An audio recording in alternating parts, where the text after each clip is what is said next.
Welcome back to the shop. Today we got the 97 in, and I guess a reprieve from the 62. So I've kind of been putting this off, for no apparent reason. I mean, there's no reason I've been putting this off. But here we are. So this is a 97 regular cab, short bed truck, and surprisingly it's not a four-wheel drive truck. It's actually two-wheel drive. It just sits that high. They got like a 31-inch tire on the back and then a 235 75 15 up front, and I don't know why they did that, but we got a 4-inch drop kit right here. They did shortest one shackles, so he's gonna have to follow up on that and get the other shackle, but raises the front of the spring up and then 2-inch drop shackle in the rear, so we'll get that on there. And then I'm sure he's gonna do a 2-inch drop spindle up front. And so this is the LS6 4L80 combo that was out of the white long bed. The original agreement was that when he bought the long bed from me is after I took the 62 to Daytona, I would start on this deal, and here we are, almost the end of January, and just now getting started on it. So we had the issues with the engine, the blow-by and everything, and I kind of got a little carried away on certain aspects of the truck. So I'm gonna put a pause on that for right now until I get this thing going, because I know he wants this thing back and I want it out of my shop. So, and to be done with all that, that whole deal. So free up the shop some more. It's kind of, I don't like having one that's immobile around the shop. So there's a lot involved on this one, because this was a V6 truck, and V6 4L60, and obviously we're putting the LS6 in it with the 4L80. So, and it being a 97, the wiring and everything was pretty much completely different than the 92. Well, it was completely different. So this one was actually a fuel injected truck from the onset, and we're trying to integrate an LS in it. So I've gone through my diagrams here. So this is all off of lt1swap.com. So these are the red blue connector, and then these are your pins from your harness that went to the fuse box from the engine harness. And then there's these other ones that say what the 97 ECU was, and then just try to print out all the pertinent information that I could for the 97 and for the LS swap. And as you can see, it's just a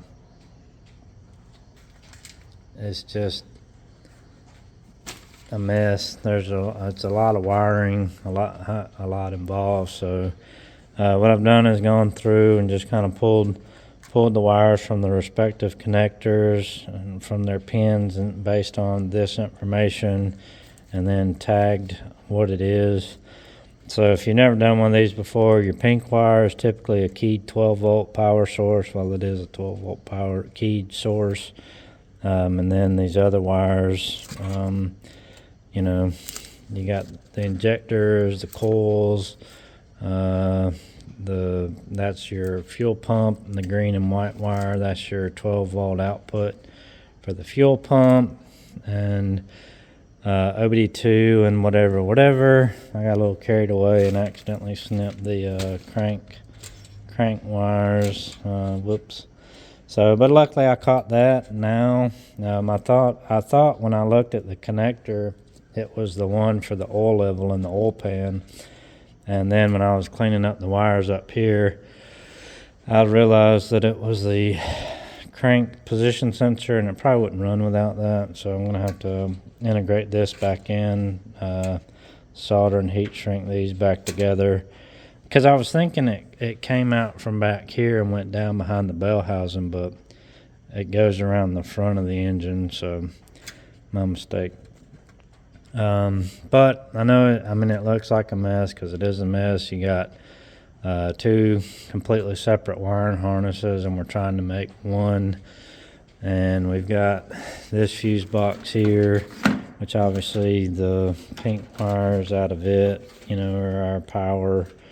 And then, like I say, we've got these connectors, which these pins are what the paper said that would remain. So now I'm going to try to go through and clean this up and marry the connectors we need from this harness into this harness, and then try to pull everything where it wants to be, and then kind of loosely tape them so it will lay out how it's supposed to.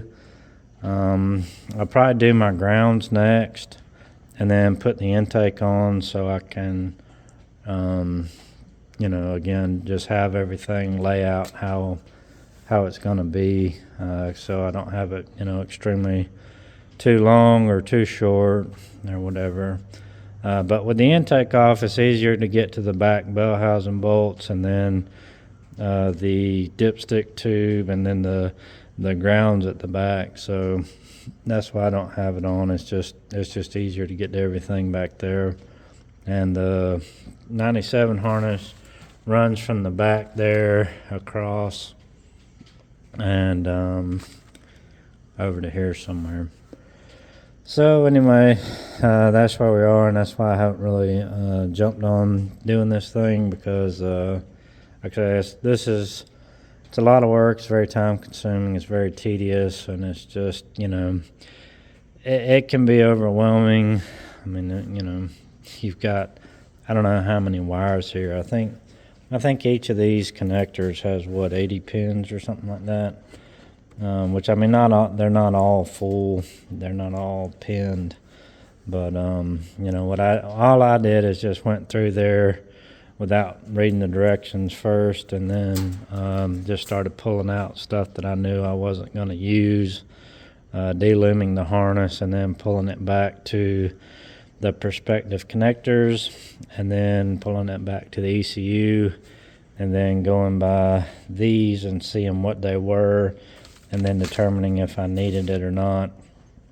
So a lot of this, there might be some more wires that go away, but the main thing is just taking the pink wires, and then I'm gonna try to divvy them up with what I've got coming out of here, and then wire the pink wires together, so then that way I'll have my keyed power to these, and then these are your constant power wires to the ECU, and then I gotta find where the fuel pump wires for the truck are.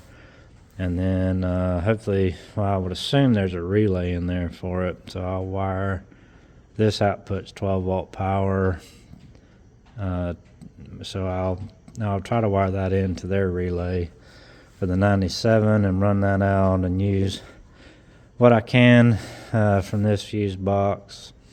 And then I got to figure out about the gauges as far as trying to get the respective gauges working inside the dash. So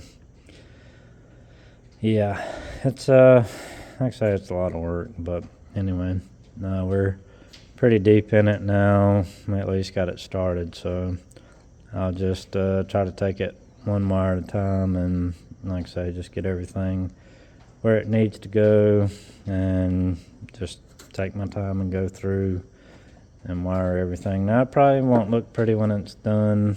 I'm not very good at wiring. It's just not one of my strong points. That not that I have one, but I don't know. It's just when you got this many wires, you're just trying to make the connections to make it run and work, and kind of however it lays out, right? So I am going to try to put the ECU back where it goes, because I think it's about the same size as what came out of here. The ABS, hopefully we're going to be getting rid of that because that takes up a lot of space. And like I say, hopefully we should be able to just use what's coming out of this box and just integrate it into this harness. And then we should be good to go.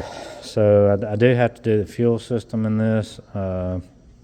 The fuel tank that was in it was like completely rotted out. This gap right here between the bed and the cab, for some reason, it rusted the other tank out. And he brought me this tank from another truck.